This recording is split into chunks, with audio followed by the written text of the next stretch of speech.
os templários, antecedentes, os monastérios e as cruzadas. Para que se possa compreender os templários, temos que remeter à origem do cristianismo, sendo que passaremos a pontuar os fatos mais importantes.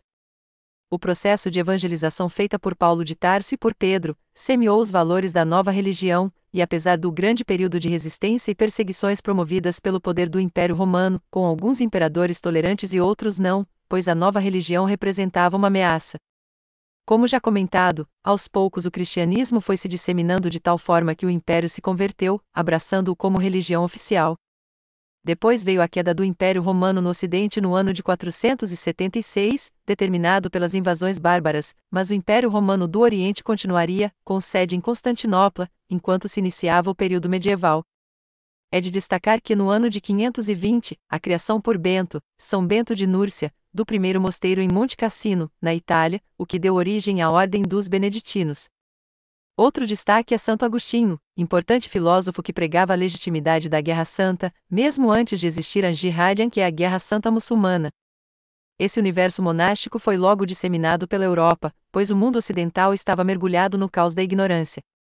A estrutura social na Europa, depois da queda do Império Romano, ficou totalmente desarticulada. Surge em substituição ao domínio romano, a estrutura feudal. São senhores que praticam a vassalagem, que é a submissão daquele que nada tem, em troca de moradia e proteção, tendo que servir ao senhor proprietário das terras com a força do trabalho e integrar o exército para lutar nas batalhas que sempre aconteciam entre os senhores, motivadas por disputas locais e desentendimentos banais. A vassalagem não era vitalícia, e podiam existir pactos por tempos determinados. Mas o que imperava era essa estrutura de poder. Uma estrutura que não edificava nada, com as pessoas confinadas aos interesses locais e aos caprichos dos senhores da nobreza, proprietários de terras. E a vida era realmente muito amarga. As pessoas não tinham perspectivas de se desenvolverem, pois não havia trabalho. Quando muito viviam da plantação de subsistência, cultivada nos campos, desde que os senhores das terras permitissem. Não restavam muitas opções. Então, a vida monástica passou a ter um apelo bastante interessante. A ordem beneditina se baseava em votos de pobreza, castidade, obediência, oração e trabalho, que tinha por obrigações dar hospedagem aos peregrinos e aos viajantes, assistir aos pobres e promover o ensino. A ordem se multiplicou com vários mosteiros, incluindo Cluny, em 910, na região da Borgonha.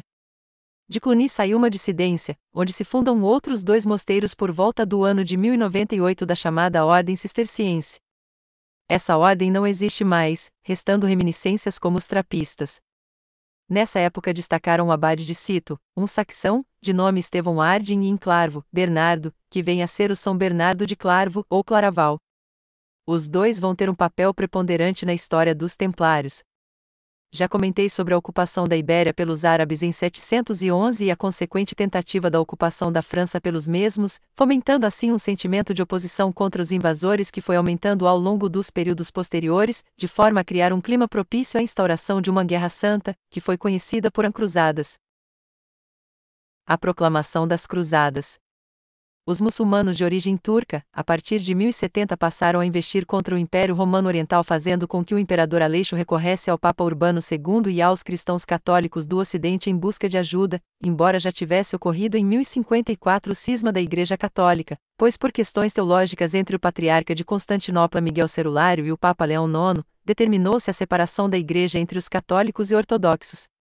Atendendo ao pedido de Aleixo, o Papa Urbano II convocou um concílio, de Clermont, onde se decidiu pela realização da cruzada. Urbano acreditava que isso poderia significar uma mobilização benéfica para tirar a sociedade, principalmente a nobreza, da estagnação em que viviam. Ele acreditava que com uma motivação religiosa pela luta contra os infiéis do islamismo em defesa da cristandade, que era a visão de Santo Agostinho, seria um catalisador para a união da nobreza dentro de um objetivo comum. A ideia de fazer uma cruzada com os nobres acabou tendo um apelo muito popular, saindo do controle. A grande massa se alistou na cruzada. Eles tomam a cruz. É o termo que se usa. Eles confeccionam a cruz em pano e quem quisesse aderir à cruzada pegava essa cruz de pano, vestindo-a e se incorporando-a ao exército libertador. Isso constituiu a primeira cruzada, em 1096. Então, saiu essa grande multidão, insana, para libertar Jerusalém em busca do Santo Graal.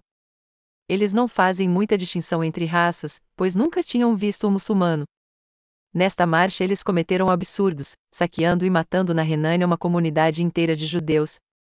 Essa multidão em sua caminhada, depois de passarem ao largo de Constantinopla e adentrarem a Anatólia, tomaram Edessa, a atual Urfa na Turquia, contornaram os montes Tauro, tomaram Antioquia e posteriormente capitularam Jerusalém em 1099, com a morte de toda a população, sem distinções entre muçulmanos e judeus que lá viviam.